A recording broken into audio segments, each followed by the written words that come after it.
Hello, I'm Jason Shepko from Louisa County Fire and EMS, your host for today's VILT CE session.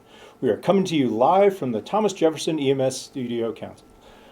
Tonight we are honored to have a panel present Stress First Aid. Our three panelists are Dr. Richard Westfall, PhD, RN, from the University of Virginia School of Nursing.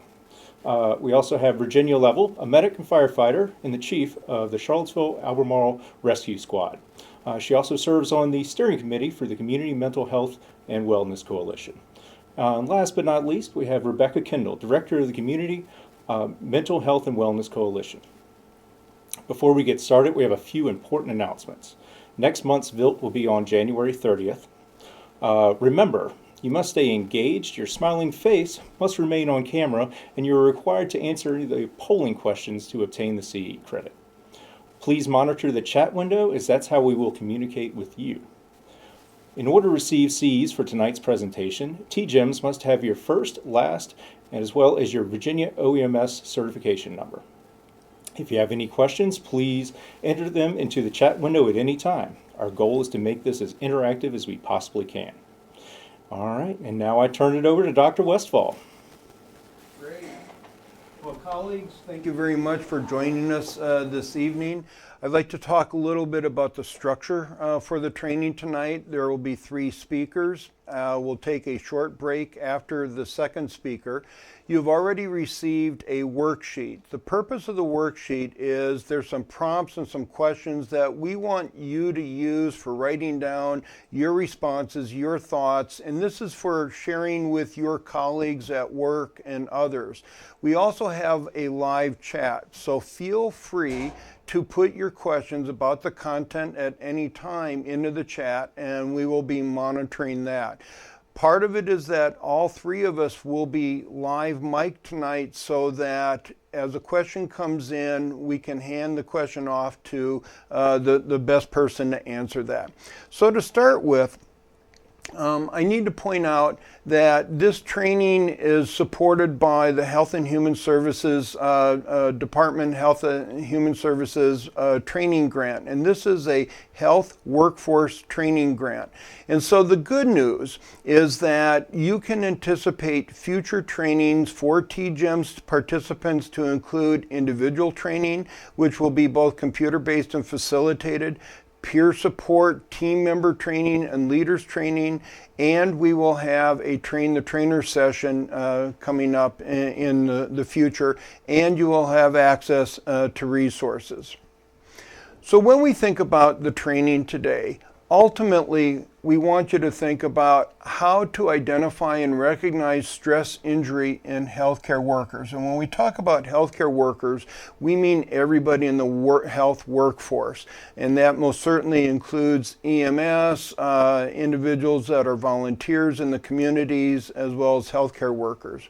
We want you to be able to describe how to administer stress first aid at the individual level, and then think about stress first aid as a form of peer support at the organizational level.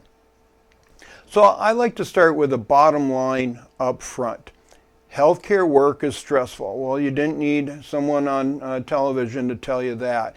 But it's important to recognize that when we think about the stress within health work, we also see that there's evidence of resilience and effective coping. Matter of fact, we need to celebrate how most of us really thrive in this environment.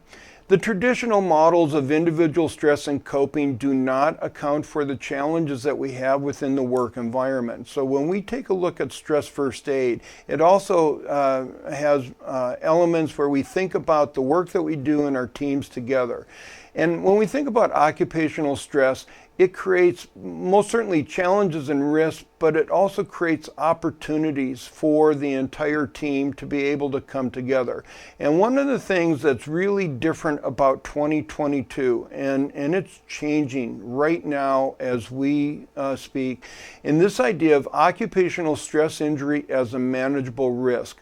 OSHA, NIOSH are getting into this domain as well. So we will be seeing more models and expectations in any high-risk workforce around psychological health and safety as well as physical health and safety. So how did we get here today? Once upon a time in a land far, far away, oh no, I'm not supposed to tell a sea story. Stress First Aid started as a tool for combat and operational stress first aid for caregivers and team members in the Department of the Navy. So that's Navy and Marine Corps. From that, we adapted it to stress first aid for rail workers, fire, law enforcement, probation, and we also created models called curbside manner. How do we use these concepts with the community and the people that we serve? And now we're seeing a model or a version of this rolled out, stress first aid for the healthcare workforce. And this is where we start to see this idea of what you'll hear me talk about in terms of wisdom and well-being. So because this is funded by a HRSA grant, we get Stress First Aid Plus, and we get to bring the plus to this community first. I'm really proud of that, reaching out to the 5-county area here. So what do we mean by wisdom? Well, wisdom practices is doing the right thing at the right time for the right reasons. And we have 3 pillars. The first is to enhance individual resilience, but that is not sufficient. We also need to have tools and resources to be able to identify and reduce unnecessary stressors. Well, what's a necessary stress? A necessary stress is having really sick or injured patients that we need to get to the hospital, we need to take care of, we need to stabilize immediately. That's a necessary stress. Unnecessary stressor is not having the tools and resources to be able to render that care. Or there's something else that happens along the way that interferes with our ability to do that.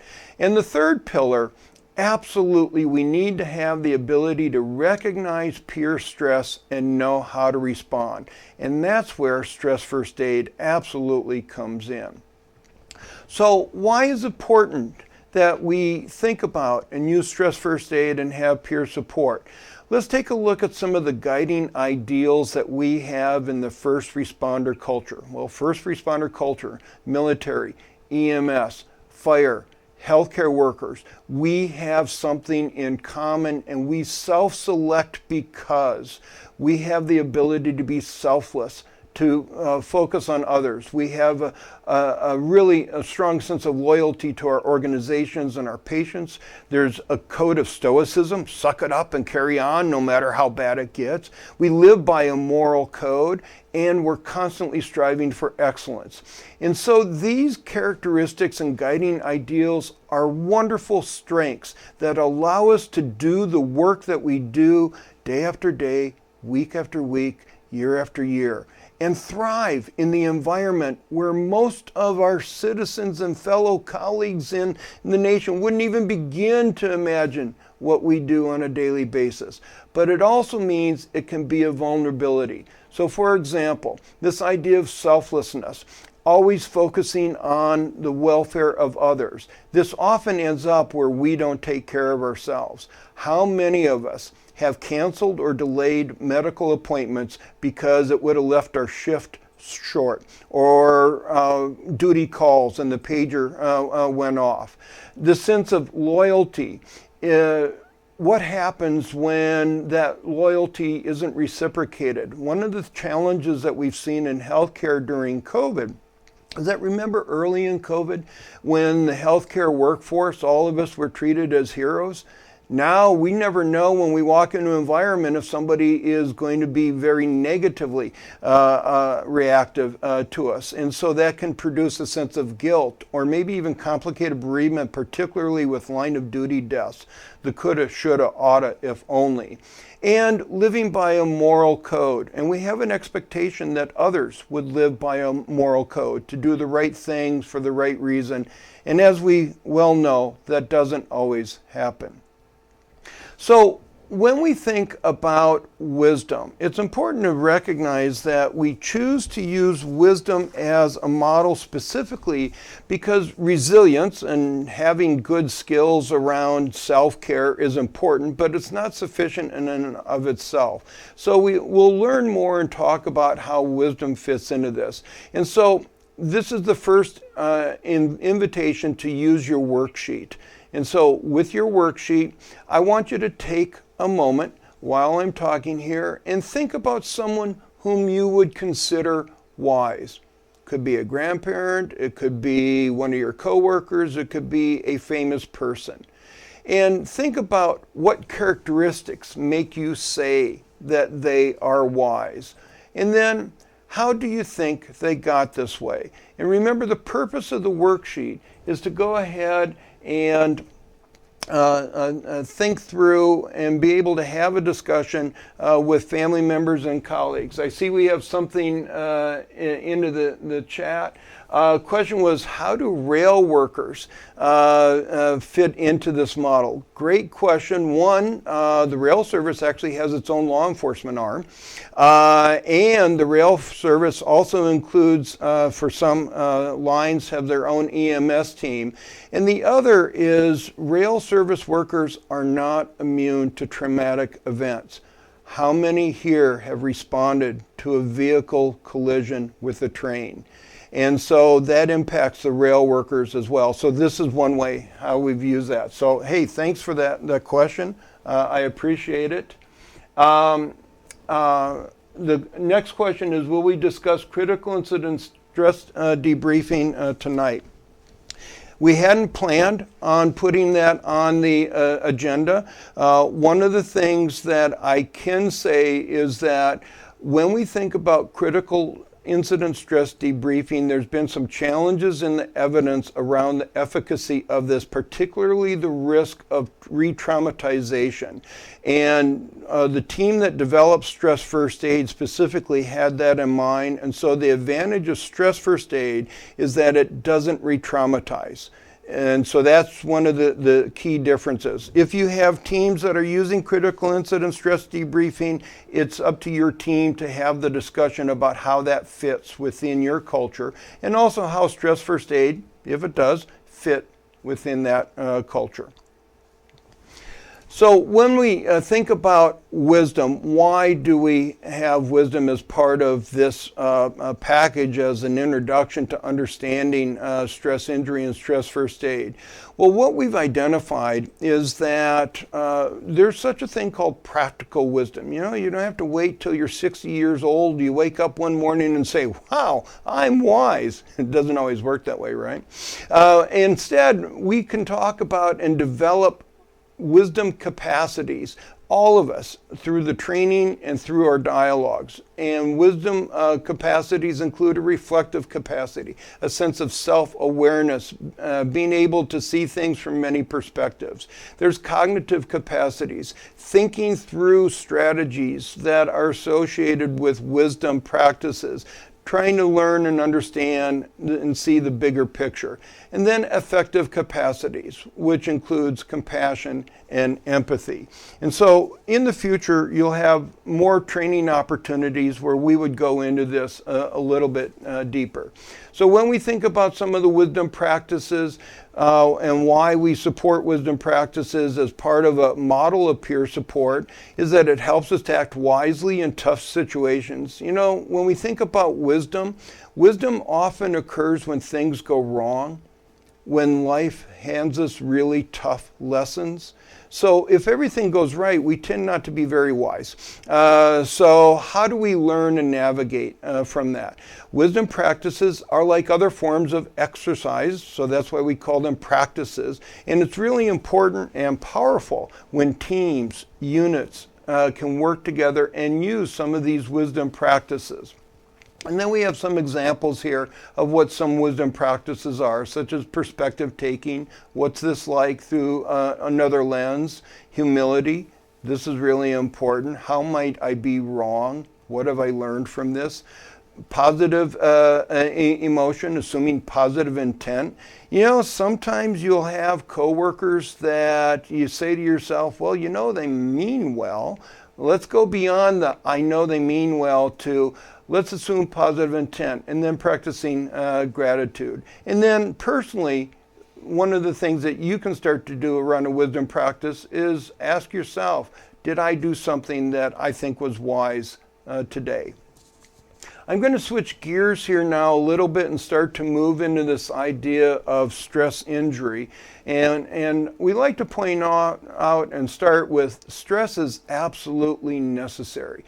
Most of us would not have made major life changes that we've made if the stress of doing nothing wasn't greater than the stress of doing something. So it's absolutely essential. And we also know that stress can be toxic. It can lead to too much overload for individuals and changes in behavior. And that's when we start talking about stress injury. The other thing that it's really important, when we start talking about stress injury, part of you should be thinking, so what's injured? If somebody has a flesh wound on the leg and they're bleeding, okay, I can see that injury. And so stress injuries are often called the invisible wounds. And we have direct effects, such as the autonomic flight, fight, or freeze response. And this is controlled by a part of the brain called the amygdala. Now, the amygdala is kind of a dumb as a rock part of the brain. It does two things, and it's doing it right now: threat, non-threat. Threat, non-threat. Fascinating thing about the amygdala is that it's not connected to the frontal cortex. You get a sight, a sound, a smell, and it sends off this feet don't fail me now response. So that's the direct effect of stress. And uncontrolled, unbalanced, it leads to chronic health conditions such as hypertension, diabetes, and the wear and tear that we see on the physical body. What we also have is something called the indirect effects, and this is appraisal. This is controlled by a part of the brain called the hippocampus, and this does include the frontal cortex. So this is about thought. This also includes worry.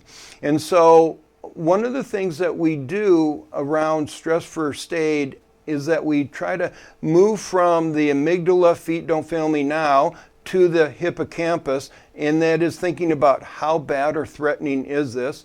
Have I dealt with this before? What have I done in the past, or what have we done in the past that has helped us navigate this? And so with that, I thank you very much for your attention with my section. I'm going to turn this over to Virginia Lavelle, and she's going to start to share with us some of the information from a TGEMS perspective and start to lead us into this dialogue about stress injury. So take it away, Jen. Thank you, Dr. Westfall. So I would imagine that at this point you guys have already figured out how this is relevant to you, but we're going to talk a little bit more about some of the data that we've collected in the TGEMS region, and then get kind of into the stress injury and the continuum. So I think we have a slide coming up here. Okay, we skipped one. Can we go back one? There it is. So historically, we started looking at this question about the stress injury and the challenges in the TGEMS region in 2016, 2017, so pre-COVID. And we did a series of assessments. Some of you may remember a bunch of papers that we came to you all and had you fill out at your training meetings, and then you may have gotten the stress first aid briefer. So this may be not the first time you're encountering this information. But let me tell you just a little bit about what we found when we did that study. So we talked to 380 of you in 2017, and then in 2020, many of you received a link from VDH for their EMS survey, and so we have some of the results from that. The full results are online, and I would highly encourage you to look through those. You can collate them by region and volunteer versus career and all sorts of interesting things. So it's definitely worth taking a look at. But let's look at the TGEMS data that we collected on the next slide. So what we have here is a heat map. And when we presented this data at Symposium in 2018, the title of our presentation was What Makes Us Great Requires Special Care. And so what you see here is that when we measured burnout and compassion satisfaction and professional quality of life, we saw something interesting in EMS providers, which is that while we are engaging in really high intensity work that has a high risk for injury, what mitigates some of that burnout and that stress is the fact that what we are doing matters, that we feel like we are making a change, that we are helping people, and that builds an incredible amount of resilience and is protective and preventative against some of this stress injury. And so what you see down there in the kind of lower right, is that that's where we want our providers in that happy little green area. There's going to be times when all of us probably float up into that yellow and possibly dark orange and maybe orange, and you see some outliers there in the red. And it may be that you can think about your own department or your own experience and pick out your little dot there. But I think what we want to highlight in this is that when we're talking about stress first aid and we're talking about stress injuries, we're talking about the things that make it meaningful and easier to do our job and that are protective factors against that stress that we sign up for and we engage in every day. And the next slide. So what do we see when we are getting into that yellow-orange kind of burnout area? So when we surveyed you all, what you told us is that when you're feeling burnt out, we drink more, we fight more. That may not be physical, but that's getting into interpersonal arguments at work, at home, with the people that we care about, with our kids. We tend to isolate more, and we exercise less. So we're taking less good care of ourselves, right? The things that we advise others on. And so what you see in that bottom right is that chronic stress loop. So we have a stressor, we have a terrible shift, and that can mean a lot of different things, and we'll talk more about what that might look like. And what is our automatic response? Is it to engage and to talk to people about how we're feeling, or is it to isolate, take the extra long way home, have a few extra drinks at dinner, which can kind of feed our negative coping skills and that chronic stress pattern, right? And I think that most of us can relate to that. However, what we also saw with the VDH survey on the next slide is that, and this is again just in the TGEMS region, that 93% of people, when they sought support and help, found it helpful. And I really want to highlight, what Dr. Westphal mentioned earlier, that we tend to not be a group that may be particularly help-seeking. We think that we are the helpers. And so I think it's important to note that when we do reach out and we have the appropriate supports available, that we feel better. And maybe that takes a time or two, right? Not everybody is going to be the right fit. We need to match the right resources with the provider needs, and hopefully stress first aid is a part of that. So on the next slide, we have the stress continuum. So this is kind of universal. We are all, especially in EMS, very familiar, right, with the green, yellow, red. We have all triaged patients and used this. And so this is an opportunity to triage ourselves and those providers around us, because when we talk about stress first aid, we're talking about not only ourselves, but our peers. And so when we're green, we are showing up for shift ready to go. We are well rested. We ate a good breakfast. The kids cooperated. Everybody got out the door on time. We are feeling motivated. We feel connected with the people that we're working with that day. We're ready to go. And ideally, we stay there all day.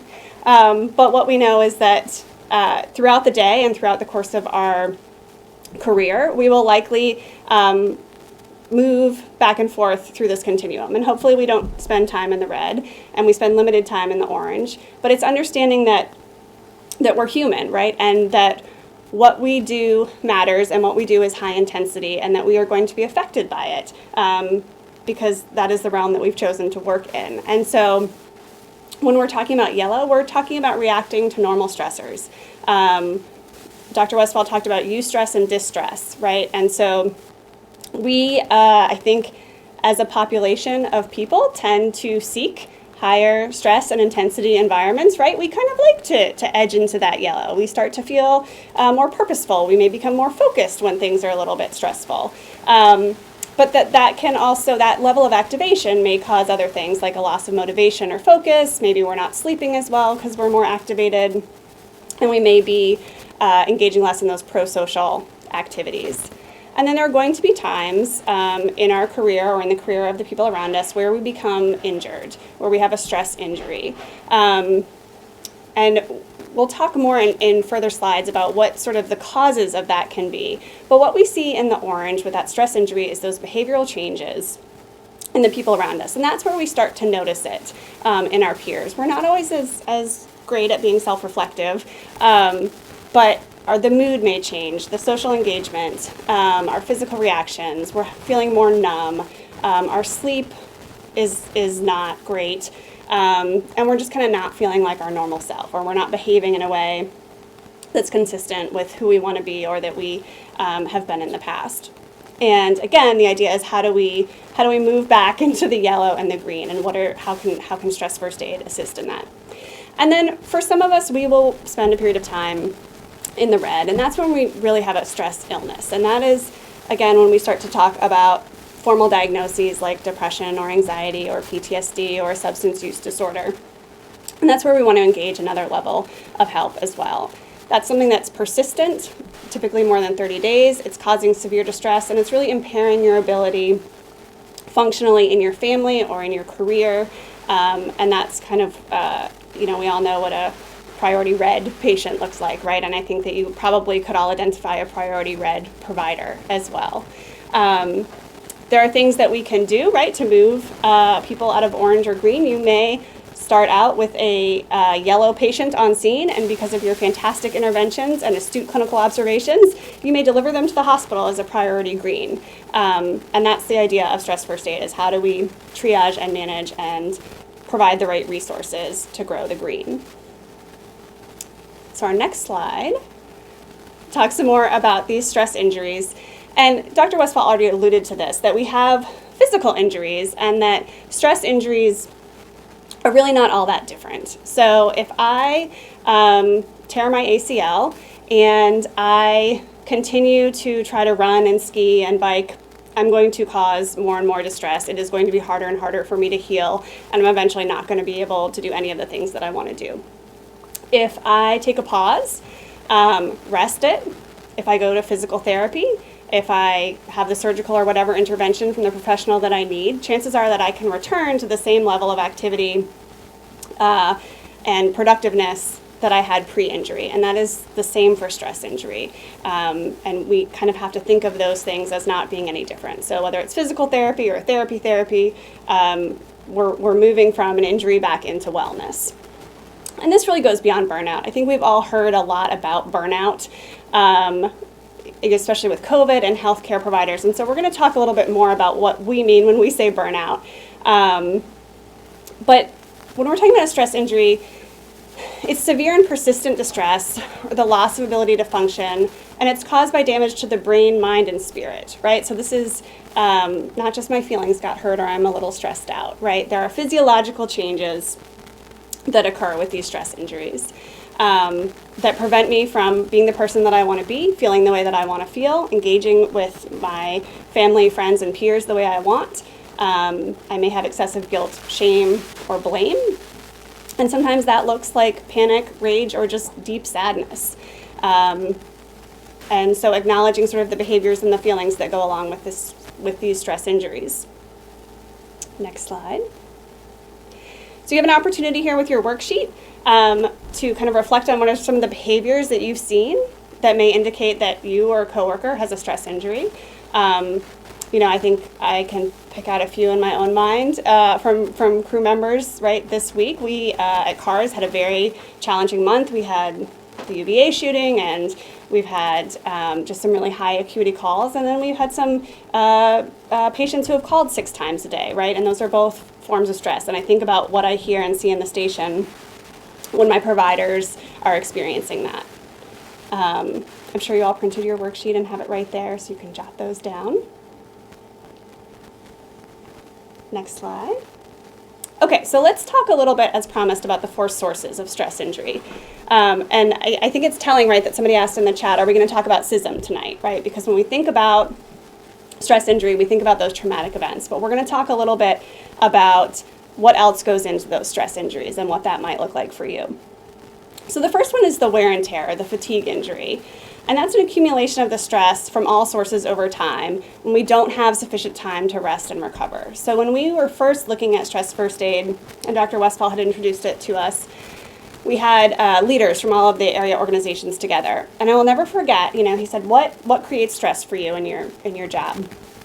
And the chief from that department said, it's not those high acuity calls, it's the fact that I've been to this nursing home 3 times every day, every shift that I've worked. And the conditions are bad, and it's difficult to see, and if I have to go to that nursing home one more time, right? And that's wear and tear, that just constant, the lack of rest, the lack of recovery. And I think in his case, the lack of feeling like he was making a meaningful difference, right? So it's wear and tear, that's the fatigue, that's the over and over and over that we do. The next one is the life threat, right? And that is the traumatic injury. Those are the intense, horrific things that no one should have to see, but that we run towards, right? And that we spend time with, and that we see the immediate impact on the family that we transport. And you guys all have that call in your mind right now, and I'm sorry. Those impact us. We are fantastic at separating that out in the moment, being present, doing what needs to be done, taking care of the patient in front of us. But it leaves an imprint on us, and we either allow room for that and acknowledge that, or it catches up with us later. Then we have loss. So grief injuries can be as concrete as the death of somebody that you care about. It can be a cherished leader moving on. It can be a peer or a team member who suicides or leaves EMS forever or fire forever because of the things that they've been through. And it can also be the loss of those things that we give up in the name of our career, right? The hours are unpredictable. We know that it stresses families, it stresses partners, there's opportunities that we lose because we care about what we do and we're going to continue to show up for our department. And those are all forms of loss that can exacerbate and create stress injury.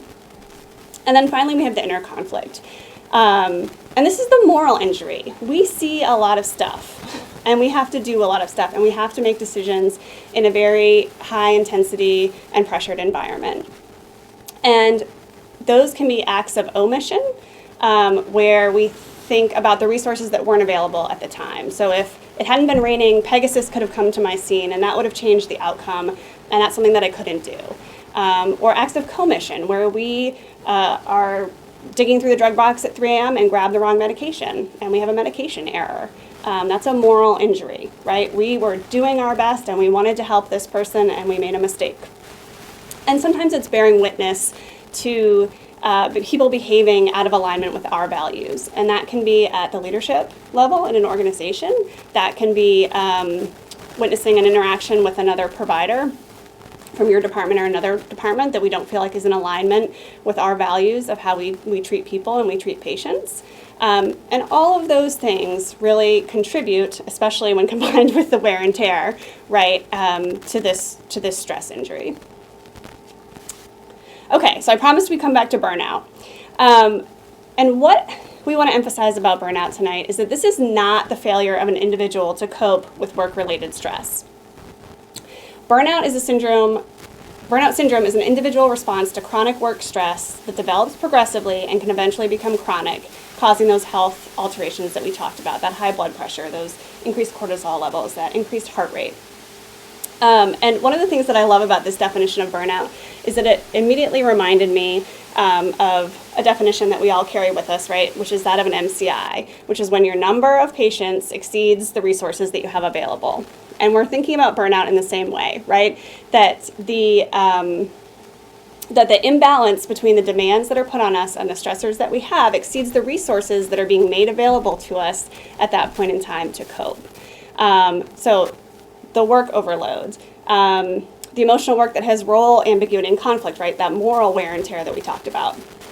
Sometimes we have the lack of autonomy or influence. If only my protocols had allowed me to do this, or I could have done that. Those work hours, right? The intensity of being on for a 24-hour shift. Maybe you're getting held over for overtime every time you work. You can't plan your life, and you have less and less sleep and ability to engage in that self-care that everybody talks about.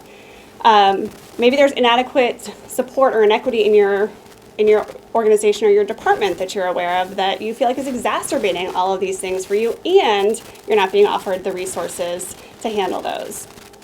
And sort of the unnecessary stress, right? I think about paperwork a lot when I think about unnecessary stress, right? Is this really another thing that I have to do? And so all of these things contribute to burnout. Burnout is not an individual failure, right? This is a system misalignment or misallocation of resources. And so how do we match the need with the appropriate resource?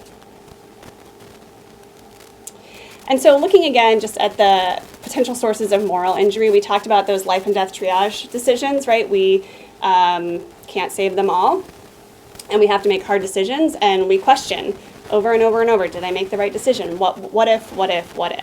And we won't know the answer to those. But there's plenty of people who are willing to help you opine on whether you made the right decision, right? Knowing that under different circumstances, a person's life could have been saved, right? So if I had another medic, or if we'd had another transport unit that wasn't on that BLS call. Sometimes that looks like not wanting to show up for work or volunteer for dangerous rotations or assignments, or things that remind us of bad calls that we recently run, or difficult jurisdictions or nursing homes or areas. And the way that it affects our family, right? Are we coming in conflict with our loved ones over our commitment to our career or the demands that are placed on us by our department? Witnessing those unjustifiable acts that we may feel powerless to confront, so watching other people behave in a way that's out of alignment with our values. And I think, this is a really important one too, not feeling as much empathy or compassion as we usually do. We know when it's not there for us. We do what we do because we care about people and we want to help. And if we start to feel that we're losing that empathy or compassion, that's a really significant moral injury. Surviving when others are dying and not being able to save a particular patient. And so on our next slide, we looked, so this is a study that looked at what is needed when we're experiencing those traumatic incidents or those cumulative stress injuries. What is it that helps us when we're feeling that stress injury? So one is a sense of safety. And that's relative, right? So we're not going to be safe all the time in what we do. We work in challenging, dynamic environments. There's this sort of physical correlation to this, right? Is, again, if I tore my ACL skiing, I skied thousands of times before. I had one bad accident. I've spent a lot of time rehabbing it. But do I feel nervous about going back out on the slope? Even though I have successfully done this thousands of times before. What do I need to increase my sense of safety, my sense of efficacy, my competence, and my confidence? Ability to calm me. So we talked about that activation of the nervous system, right? What do we need to help our heart rate come down, to help that tension dissipate, to come out of that activation in our brain to a sense of calm and safety? Social support. So how do I re-engage with my peers, with the people who understand me, with my family that loves me, with my team that supports me when I'm feeling stressed? How do I come out of that instinct to isolate or to pull away? Sense of safe and collective efficacy. You'll hear more tonight in Stress First Aid about confidence and competence. How do we feel like what we do matters and that the department or organization that we're with is able to move forward and be effective? And then hope in the future, right? Which is that, do I believe that in what I'm doing and that I'm going to have the resources and support and that the department is going to have the leadership that they need to move us forward in a way that feels consonant with our values and morals and our ability to do our job well. Okay, so Stress First Aid addresses not only that acute stress, right, but also the chronic stress that we deal with as first responders. So this is an easy one for us, right? We certainly know the difference between acute and chronic disease or exacerbations, right? And so the acute stress is short-lived. It might interfere with our functioning or safety in the moment. Maybe we get back to the EMS room or the station after a particularly intense call, and we have a moment to reflect, and we kind of want to talk it through with our crew. And then kind of as a little bit of time passes, we're kind of back to the yellow or the green. That's the acute stress. And then there's the chronic stress, the long-term burnout, the result of those traumatic losses, the ongoing situations, the wear and tear, the feelings, remember we talked about that may not have been dealt with during those acute events, that turn into that chronic stress and those physical conditions that then manifest. So why do we care about that? Well, we care about it because it's our well-being.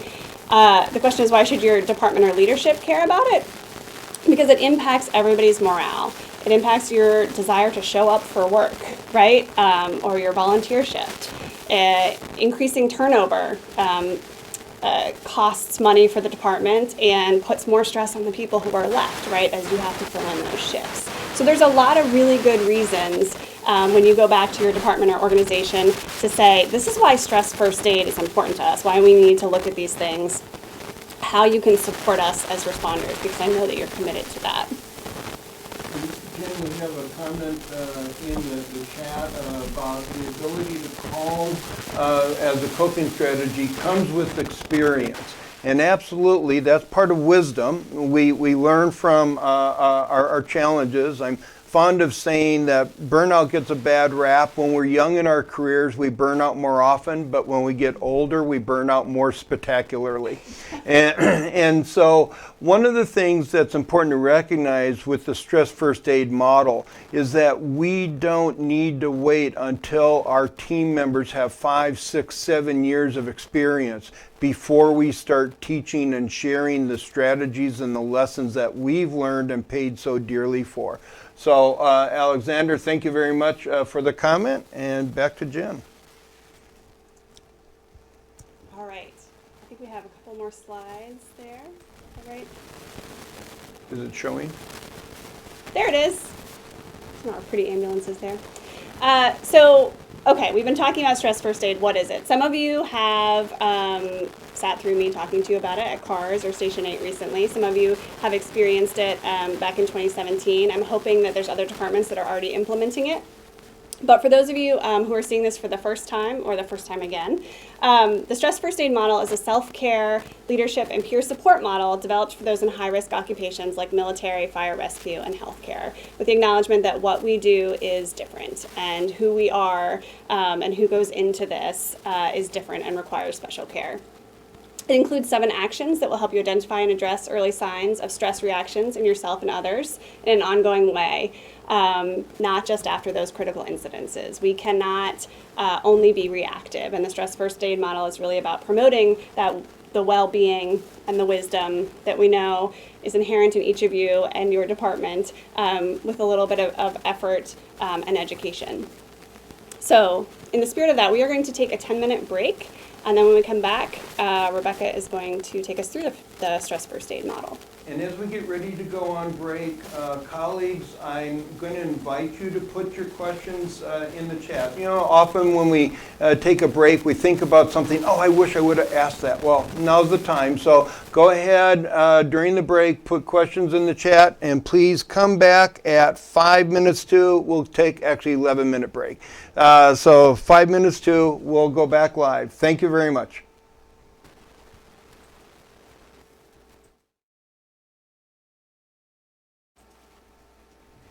Colleagues, welcome back. Hope you had a bit of a refreshing break. And one of the things that I want to remind you is that I'm monitoring the chat, so please feel free to put your questions in. We're doing really well on time this evening, so part of what we'll do with some of the worksheet questions is that we'll provide an opportunity to put a response, if you so choose, into the chat so that we could have that as part of the dialogue. And then most certainly we are really interested in your particular experience. You have a lot of experience, a lot of knowledge, and sharing that with your colleagues is really important because this is about who we are together as a team and how we can be better together. And so I opened up with introducing the idea of what is this concept of wisdom well-being and some wisdom practices, and introducing the idea of when there's a stress injury, what is injured. Jen walked us through more about the stress injury and the behaviors. How do we see it in the lived experience within the TGEMS team? And now I'm going to introduce Rebecca Kendall, who is going to start to walk us through some of the actual stress first aid actions and principles. And so please feel free to write notes in the chat for us. So with that, Rebecca.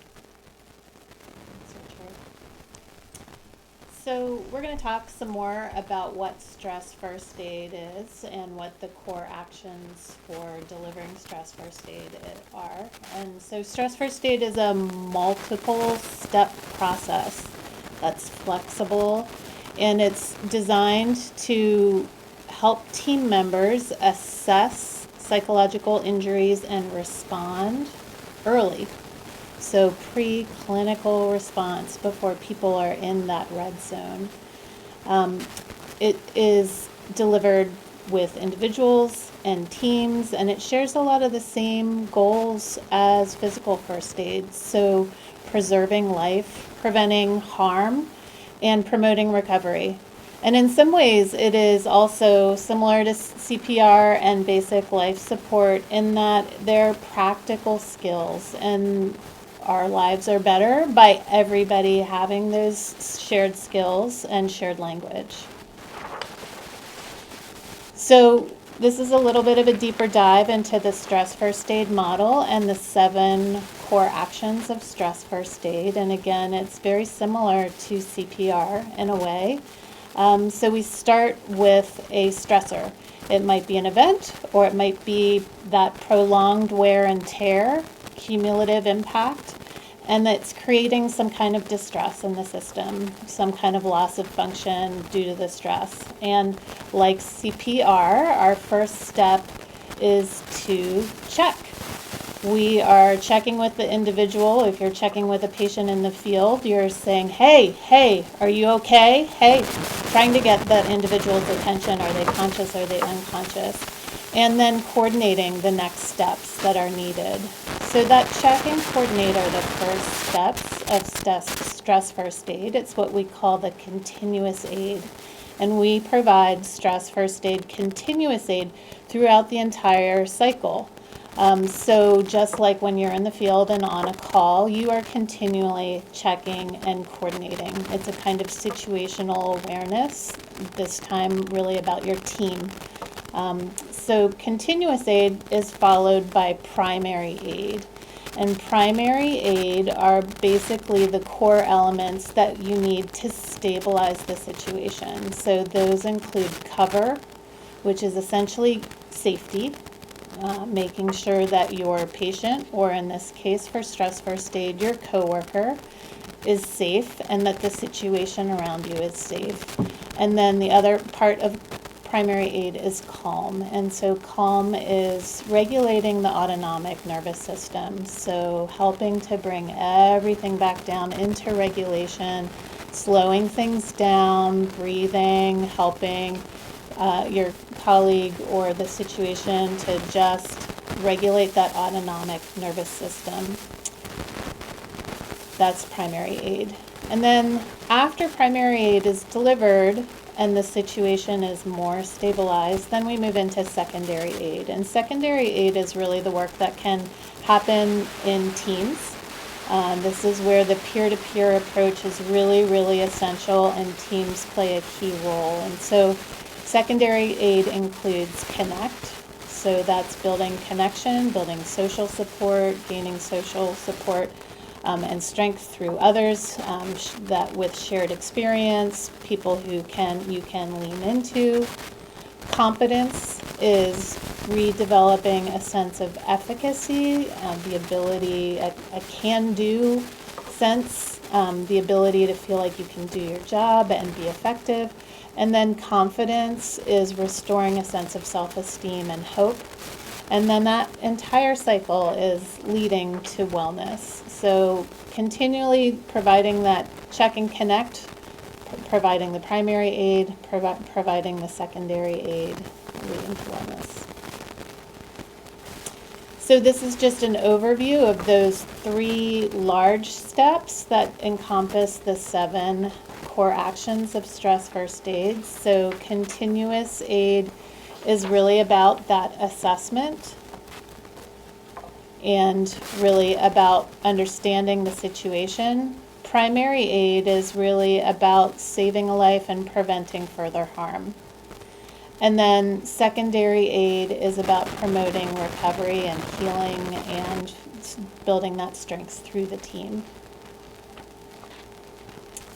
So we're going to talk a little bit more about the continuous aid around recognizing stress injuries. And so this is something you all do in the field all the time, is maintaining situational awareness, checking and coordinating.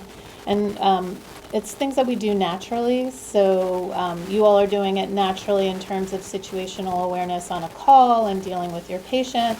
But we also do it in our teams regularly. We check with one another, like, hey, how you doing? That was a hard call. You don't look like yourself today.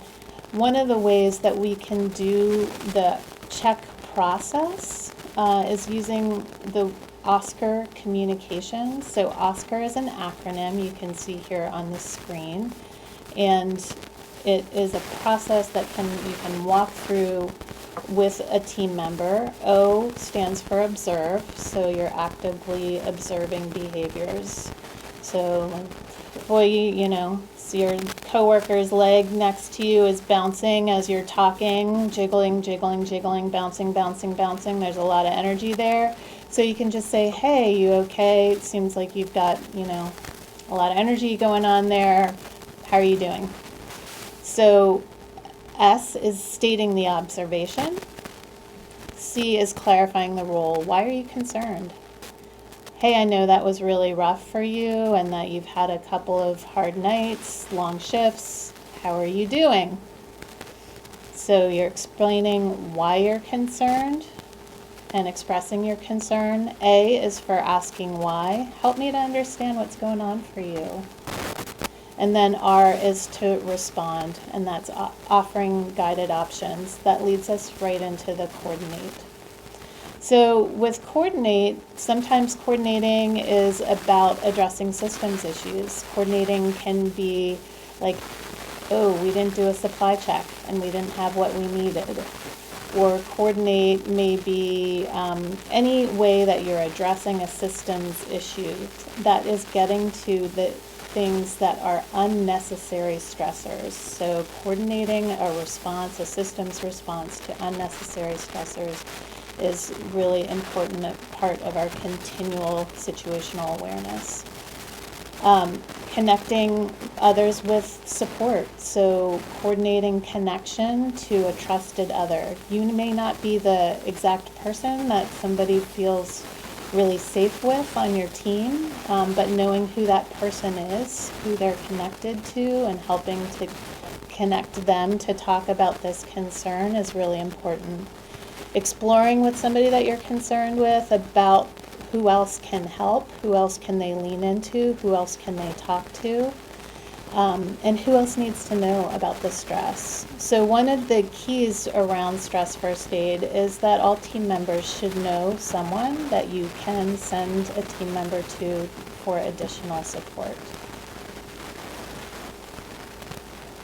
So quick question is just asking you all to think about some of the ways that you check in on a peer when you wonder if they are okay. This is the time I'd like to go ahead and invite anybody who chooses to put a couple comments in the chat. What are some of the ways that you check in with a peer when you wonder if they're okay?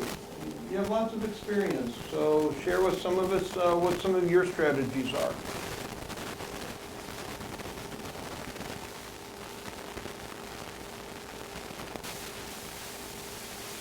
Starting a general conversation to lead them to discuss what's going on in their lives. Robert does a direct question. That's very similar to the OSCAR communication. Help me understand what's going on. The question is, what are some of the ways that you check in with a peer when you wonder if they're okay? Just talk about a call or an issue. What went well and what they think didn't. A really important point. We have a negativity bias in healthcare and emergency services. It's part of the guiding ideals of excellence. We really, are dedicated to doing the right thing for the right reason. And so what that means is we tend to talk a lot about what went wrong, not often talking about what went well. And so it may be important for some of your teams to start a shift with what went well in the last 24 hours versus what didn't go well. We have just talk about a call. Okay, try a friendly phone call. go out for lunch and just talk about it. There's a group in law enforcement out on the West Coast that I was working with. Their number one strategy was go fishing, where they would sit next to each other for hours and not say a word, and they found that to be incredibly helpful. So it depends upon your team and your colleagues knowing each other. And what I like about all of the responses here, it's about how we connect as a person with a colleague. And part of the magic of Stress First Aid and peer support is it's the conversation that happens at 2 in the morning when you're restocking a unit that is often the most powerful. And so part of the Stress First Aid and Oscar communication, these other strategies, is to put in your toolkit some strategies that you can think about at 2 in the morning when you really need it, rather than let's get a time together, get everybody together, and let's have a conversation. That tends to have some challenges onto its own. Okay, and then the last comment here, sometimes it's best to do this away from the station. Absolutely. And this is where the power of being colleagues, being someone who's been there and experiencing or co-experiencing some of the same challenges becomes just really powerful. So, okay, Rebecca? All right, that was a great bunch of really unit-specific responses, and it's also really important just to know then some other community resources that you can tap. So we've shared a couple of them here. First responder specific resources. Know that many of your units have chaplains, maybe somebody to speak to. The Community Mental Health and Wellness Coalition has an information and referral website, helphappenshere.org, that has lots of free and affordable resources. If your unit has an employee assistance program, that's always a good thing to recommend people to look into as well. So now we're moving on to primary aid, and again, that is preserving a life and preventing further harm, stabilizing the situation, and we're talking about cover, which is essentially safety. So protecting yourself, your colleague, and others from impending danger. And that can be due to fatigue. Somebody's really worn out, they're not so stressed they're not thinking clearly, they may make some kind of mistake. That is, if somebody is expressing thoughts of suicide. And so some of the actions are absolutely speaking up, not staying silent. There are people hold concerns and beliefs that you actually, if you talk about suicide, that it increases the risk, and actually the research shows exactly the opposite, that by speaking with somebody about your concerns, are you thinking of suicide? Are you thinking of harming yourself in some way? Do you have, a means or plan? That those steps are actually really critical for helping to create a pause between thoughts and action. So speaking up and using verbal and nonverbal tactics to reduce risk. That might be stepping in for somebody. That might be taking a shift on. That might be just standing in close proximity to a teammate while they're dealing with a very stressful situation. And then the other part of primary aid is calm. So again, reducing the heart rate, slowing the breathing, calming the autonomic nervous system. And some of the actions for doing that may be breathing exercises. So there's, very simple breathing exercises, 4 square beat breathing or 4-7-8 breathing. Social support, somebody again standing by your side, can be very, very calming. And then reflecting on something bigger, your goals, assuming positive intent of your colleagues, lots of different ways that we can build calm into our system. And I think somebody talked about how this comes with experience, and it also comes with practice. And so you don't, again, have to wait for situations that are distressing to practice calm. Calm comes with building that regular practice. Before we go on to the next slide, from the back, really, really important call out here. There's always the fear of stigma when someone asks for help. Am I weak? Can I handle it? Am I going to get a bad review? And that was one of the absolute driving forces of developing Stress First Aid for the Department of the Navy for all sailors and all Marines, because it was critically important that we started to talk about injury and asking for help as actually a sign of strength. But it really needed the entire organization to be on board with the idea that someone can be injured and not disordered. And when we think about stress injury in particular, there's a change in behavior, a change in how we engage with each other. I might get a little bit short-tempered. I may actually tell my boss what I'm thinking at the moment, which might not be career enhancing, and it might be helpful to have a colleague say to me, Richard, better take a deep breath. And so when we think about using the stress continuum in particular, it becomes a way to reduce stigma. One of the things that we have found with units that have embraced and are using the stress continuum in particular, we start hearing individuals saying, I'm worried about Richard, I think he's in the orange. Now notice, I'm not saying that I'm worried about Richard that he's in the red and he can't do his job. I'm worried that there's a behavior change. And so ultimately, how do we create a path of honor and dignity for all of our colleagues who have an injury doing what we and they and society have asked us to do? And by the way, folks, looking at the screen, I'm seeing a couple of gray hairs. I got a couple of gray hairs myself. As we journey through life, our opportunities for stress injury goes up. Every single one of us will have an echo from the past. And those echoes sometimes come up in really interesting ways when we least want them to. And that's a sign of a stress injury. So we can be injured without disordered. And to our colleagues, gray hair is still hair. Yes, it is, but you can't see behind me. Okay, now we'll go on to our question. And please feel free to use the chat. I really love the dialogue that you had. So this time, thinking about a peer who freezes at a trauma scene. So we're going to do this one in 2 steps. First, what safety concerns would you have? You're at a trauma scene and a peer freezes.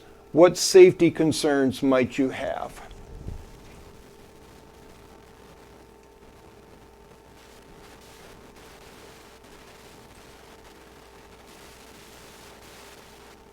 Medical mistakes. Safety is delayed in patient care. Moving the patient. Is the scene still secure? Absolutely. Life. Patient safety. Personal safety. Yeah, if you're on the shoulder at 64, this is not a time to lose your situational awareness. Yeah, it could put the crew in danger. Excellent comments. And so with that context in mind, what action might you use to help that peer? You have someone, you're on a scene, they freeze. Stress injury, but they're not disabled, they're not disordered. What action might you want to use to help that person?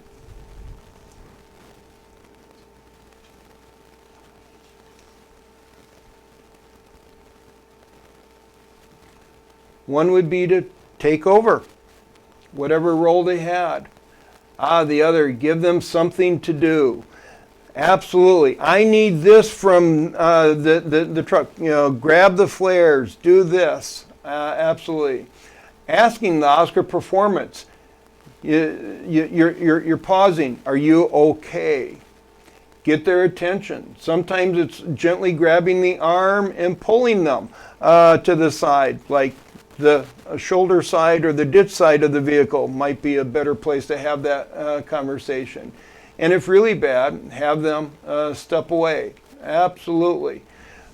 Great suggestions. Now, notice what all of your suggestions have in common. That these are actions that most of you know and have used, and it enhances a sense of safety within the moment. And it might be important to have a follow-up dialogue a little bit later. This may be an event where a person says, I froze that night. I'm not a good medic. I really shouldn't be doing this. And then that becomes a really important dialogue around potential for moral injury. There may be other reasons why people will freeze on the site. And remember that fight, flight, or freeze is controlled by the amygdala. Nobody chooses that on purpose. It just happens. But with experience, we learn to override our amygdala. That's called fear extinction. So, very good, great comments. And the last one definitely needs to be discussed. And this is where the personal relationship, right time, becomes really important. I'd like to talk about the other night at the accident scene. You seem to be a little foggy. Help me understand what's going on. How are you doing now? And notice when we have the dialogue, help me understand how are you doing now? That's not re-traumatizing. That's asking a question of the moment in the here and now. It's present and future oriented. Okay, and I'll turn it back to Rebecca. Great, so we're going to move forward with talking some more about secondary aid. And so this is, again, some of the things that Richard was just describing around promoting recovery, some ways that the team can support one another. And so those actions include connection. So connection is really building that connection around a difficult situation, around situations where maybe there wasn't safety and calm, and it's engaging positive supports. So connection includes identifying support sources. It really looks at whether people are not engaging their resources, not engaging their personal relationships, and trying to find those things like fishing that we described in the last one of the last questions. You know, what are some of the social activities that help to build resource and resilience? One of the really important things about connection is addressing moral injury. There's been a lot more research around moral injury over the last years through the pandemic, and moral injury, the feeling of failure or not abiding by one's own values, either by omission or commission, that can only fester in silence, in isolation. And so talking about guilt or shame or grief around moral injury with at least one person can be very protective. So the other action is around competence. Competence includes building the competence not only to respond in the moment, but to meet the challenges of the moment, but then also competence to address longer standing recovery. So competence includes skills building. It can include social connection. It can include well-being competence. Sometimes restoring a sense of competence is just about rest, getting a couple of nights of good sleep. It can include backup, either additional staffing backup or backup and retraining and refreshing on skills. And then confidence is a sense of hope in the future. So one of the most important reasons we do this work is to make a difference. And so doing reflection with your team, like we talked about the importance of focusing on what is working well, what is good about what we do, making meaning around that, reflecting on the positive, reflecting on the difference we make, the way that your unit matters is really, really essential. Doing that as a team, doing that with one another, making that a regular practice is an important part of fostering the confidence and hope in the future. And again, doing that together really helps to reduce those feelings of shame and guilt that can only live really in isolation. So tapping into your experience again, this time we want you to think about your team, your squad, your station, and we're going to walk through these three elements of connection, competence, and confidence. And so what activities do you do or would you want to do in the future to help your team increase its sense of supportive connections? What kinds of things do you do or would want to do to help build team cohesion?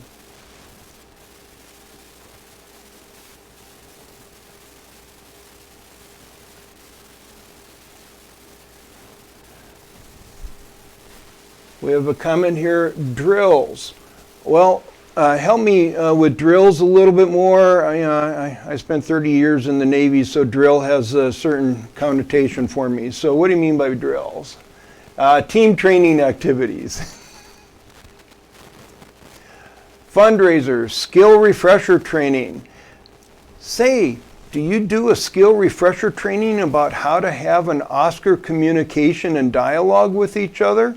One of our ICUs did that, put that in their skill set, that every single member, along with starting an IV, needed to be able to have an Oscar communication. Excellent. Team competitions, whether EMS or rec league. Remember, alcohol became dangerous when it became a competitive sport, so be mindful about what your competition is. Okay. Dinner, get together, off shifts. That was one of the great casualties of COVID.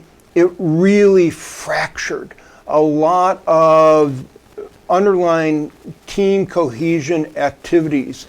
And hopefully some of your squads are able to start to reconnect in that way. Most certainly doing a hot wash or after action review of a particular call. And remember, we also want to account what went well, what went right, not just the things that we can improve on.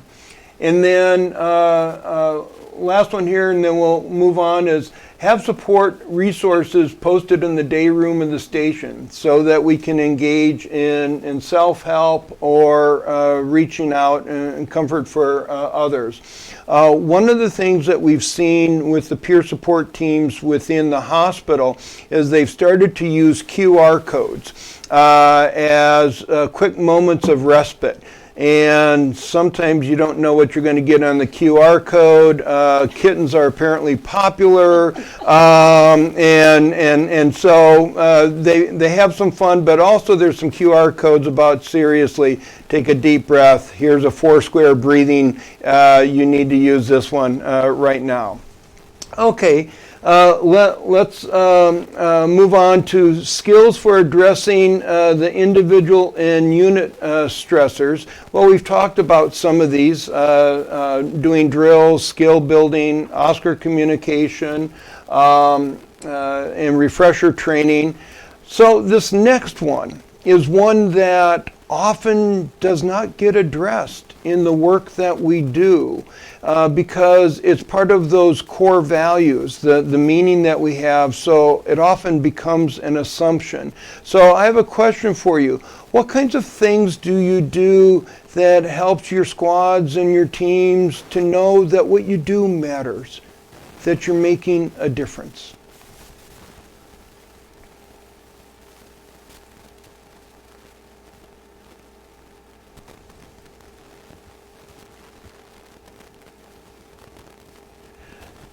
Sending thank you cards, shift dinner and conversation, recognition awards and thank yous, recognizing people performance, positive gossip, catching people and highlighting the good things, reviewing past calls. Absolutely. And it's important that, A, we do this on a planned and regular basis, such as with dinners and awards ceremony, but it's also really, really powerful, and this is a wisdom practice called positive gossip. Hey, Jen, I heard you really did something amazing on the call the other night. I'm really glad you're on this squad. Thank you. And so that's positive gossip that you've heard. You weren't there, but you heard something went really well. And then most certainly, positive reinforcement. Interesting thing about the sense of what we do, whether it matters or not, this is an area that particularly for those of us in first responder culture is not a self-care activity. As a self-care, I talk myself out of this on a regular basis. So it becomes really important that peers and colleagues, trusted others, participate in this dialogue or initiate what we do matters. So with that, I'll turn it back over to Rebecca. All right, I think I'm just transitioning to the questions and comments. Okay. So we're going to have two parts to this. First, right now, the screen's up around stress first aid specifically. That's the main topic for this evening. So what questions do you have specifically around stress first aid or challenges?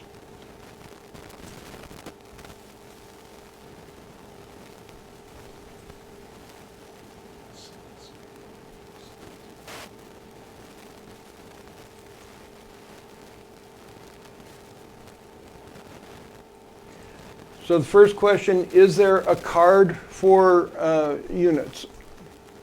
So Jen, or I guess this one's for Jen. Is there a card for units? In terms of keeping track of those 7 C's, so we have some flyers that we had printed at one point with some of the reminders. And if we look to the next slide, we'll see kind of all of those pieces together. Something that may be helpful for your individual station to put together is who your peer support people are. There's a back flap that we can send you the template for, where you can fill in those peer support resources, those hotline resources, your chaplain, your EAP, and having all of that accessible. Big fan of laminated posters also. Easy to reference, and as Dr. Westphal mentioned, QR codes are becoming ubiquitous, and a great thing to put at the bottom of your monitor wherever people are filling out call sheets too, as an easy access reminder. I'll just add additionally, one of the things that we've added to our call sheets at the Charlottesville Albemarle Rescue Squad in Image Trend is if every time a provider completes a call sheet, they have a question at the end. It says, how would you rate this call in terms of stress level? Green, orange, yellow, red. And that's an opportunity for our leadership to be reflective in a way that doesn't require someone to proactively reach out, but that we can constantly monitor and just kind of keep track. Because when we understand that the calls that I see the dispatch for that I think are going to be stressful for my providers may not be the same ones that are actually causing that moral wear and tear and that harm, or they got assaulted or something else happened. And so acknowledging that what we do is high intensity and that there are going to be stress injuries, how as an organization, and for those of you that are leaders in your organizations, identified or otherwise, how do you operationalize that? So that's a question that we're asking all of the time, is how are we doing? And maybe we're running 79% green calls, and that's fantastic, and we celebrate that. And then we identify where the resources are lacking in those other calls and how we can support one another. We have another question in the chat, and this is a really important one. Is there a resource that could come into a department if the relationships are not supportive or it's a toxic, such as a mediator or a stress diffuser? So I'll first give it over to Jen and Rebecca to see if you know of anything in this area that is along that lines.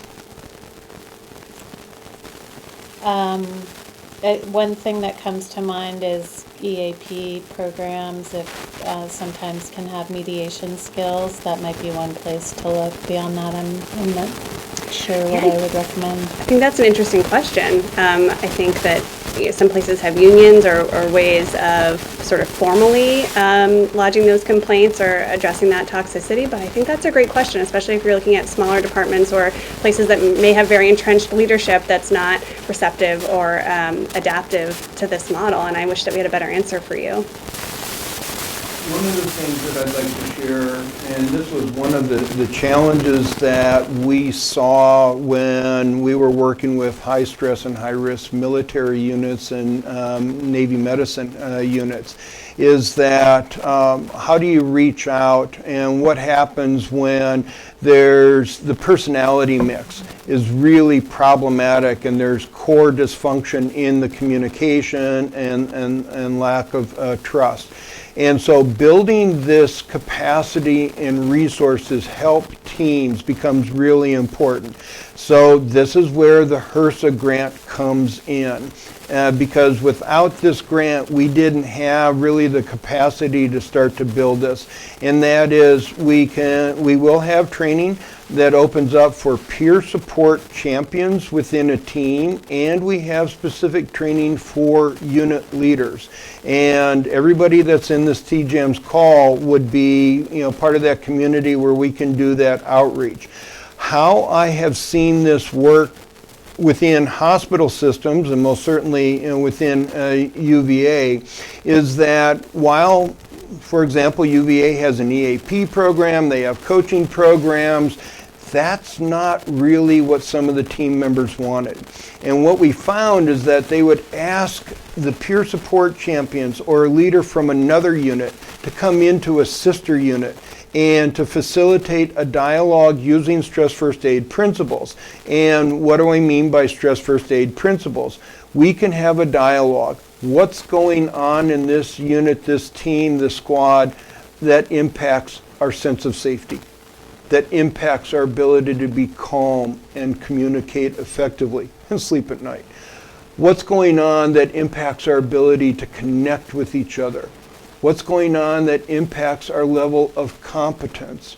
Turnover is just tremendous burden on competence around our core skills, but also the collective knowledge of how do we cope over time when there's turnover. And so these, by focusing on these 5 essential human needs, we can go ahead and support each other, or to be able to call out to another unit. That being said, it would be my dream if we could have a community response team that when there was a unit or squad or team that was really struggling, that we would have somebody that they could call, kind of like Ghostbusters, Stress Busters. Who are you going to call? When you look right and you look left and you're all kind of looking orange and you don't mean jaundice, who are you going to call? So that would be one strategy. Follow-up, maybe their OMD could help. Translation for me, please. Operational Medical Director. Okay, thank you, Jen. And then the follow-up question, how is OSHA getting involved? Well, that's actually part of a process that I'm involved with, in that the National Institution of Occupational Safety and Health is the research arm of OSHA. And they're in the process of developing a standard questionnaire looking at psychological health across the entire workforce. Factory workers, emergency service. When we talk about OSHA and NIOSH, they're really interested in the safety of the workforce. And so right now they're building and rolling out, actually, a stress assessment, well-being assessment. The other is that there's discussions, active discussion at the regulatory level, in that any profession that goes into harm's way, so that means all of us, what is the stress recognition and mitigation program that is part of accreditation? And so this is why I say 2022 is a watershed year. We have a House bill, we have a Senate bill. We have the Surgeon General of the United States putting out a platform. The American Medical Association has put out a platform. OSHA and NIOSH is stepping into the space. And for those of you that intersect with healthcare, hospital systems, Joint Commission and magnet programs are also stepping into this space of what does it take, what does the workforce need to be able to do the work we do, and no, it's not take 2 deep breaths, suck it up, and go back into the fray. We have to move beyond that. Okay. Any other? So let me open this up a little bit. And so we've covered a broad range of things that we have 4 core models that we use to think about. We talked about wisdom and wisdom practices and how do we start to develop some practical wisdom, particularly when some of our team members may not be acting or feeling wise at the moment. How do we use the stress continuum as a way of having a dialogue? One of the things that's really important around the stress continuum, when I think about red zone stress-related illnesses, it's important to recognize that there is no evidence that says stress causes depression, anxiety, or mental disorders. What we do know is if you are at risk for depression, anxiety, or an underlying mental disorder, having a high stress experience tends not to make that better. And it's really important. It's okay to have depression, anxiety, bipolar disorder, and be a really good healthcare professional. But when we have symptoms of stress injury, then it really tends to exacerbate those underlying conditions. So what's the path of honor and dignity for really good people that have also other challenges? We've talked about the 4 sources of stress injury. This is an important link to the earlier question. What about critical incident stress management, critical incident stress debriefing? CISM, CISD is focused on an event. It's an event response. And what we know, it's not always the event that's the problem. It's the meaning that we make out of the event or the echoes that we carry with us from the event. And then the last thing we had, and really important, when a peer has a stress injury, what do? We provide first aid. And it's first aid. And what I like about primary aid, I think of it as the airway, breathing, circulation part of stress first aid. If I'm doing a dressing on a person's foot and they stop breathing, I'm no longer worried about the foot, right? And so we need to focus on safety and calming. That's the ABC of the stress first aid program. And so with that, we'll open up to any broader questions.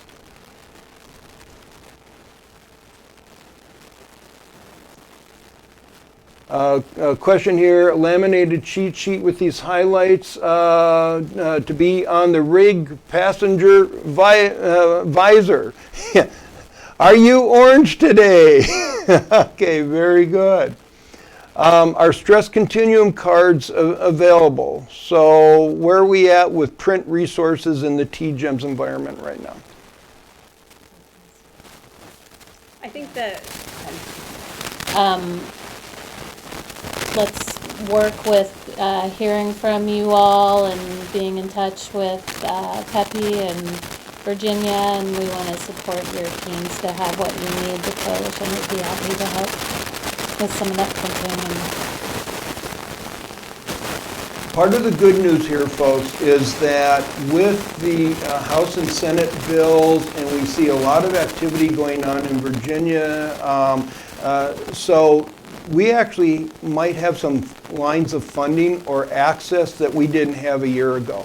So put your requests in. Once we have a demand signal, then we can figure out how do we answer it. Really good news, we got a lot of people who are interested in how do we get to yes. I've been doing this work for 30 years. I've been hearing no for 28 of those. So now's our chance. Keep those cards and letters and requests coming in so that we can provide the resources. I mean, we've got the models made up. It's just what does it take to get them printed? Okay. So with that, any other questions, comments, reflections?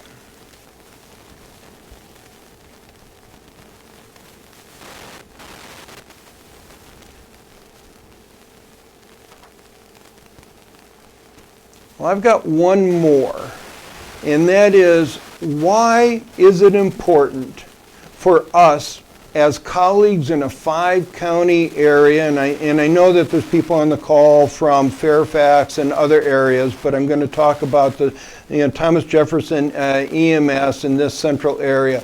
Why is it important that we start to have a shared framework to have this dialogue that includes Martha Jefferson, includes UVA, includes the community health and wellness, includes Region 10? Is that collectively our ability to support each other becomes really, really important. In that you may be in a squad or a unit that's a bit toxic. You don't have a trusted other. And you go into the ER with a call, and maybe there's a nurse or a doctor or a tech there that you have a rapport with. And they say to you, you're looking kind of orange. Help me understand what's going on. That can be a source of support and peer support. The other thing is that we have individuals that work on volunteer squads that are nursing students and our medical students, and we're teaching this to our nursing and medical students as well. We most certainly have clinical staff who provide medical support and oversight within the Thomas Jefferson EMS region. And so this becomes a model, not the only model, but a model that we can use that leverages our core values, who we are, what we do across the entire community. All of us that are health workers, not just in hospitals or clinics, but across the region. Any other questions, comments, reflections?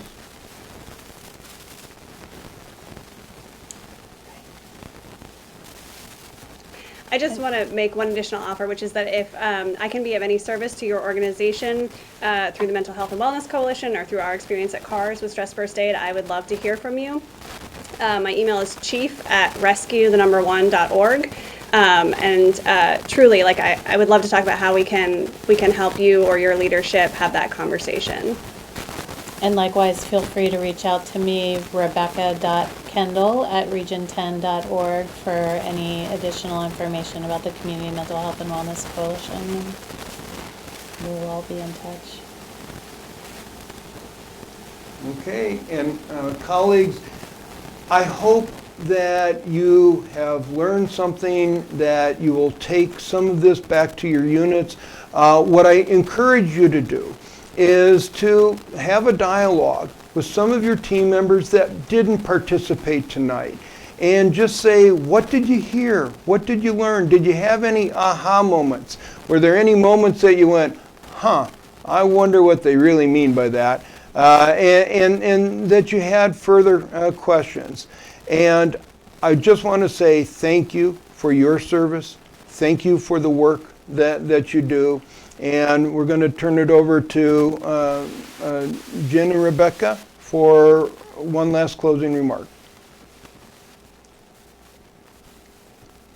We just want to thank and acknowledge all of the hard work that Dr. Westphal has put into developing Stress First Aid. He did not give himself enough credit on this call. It's a little bit intimidating to be presenting the experts' work back to him this evening. But truly, we have an incredible resource in this region with Dr. Westphal, and we're grateful.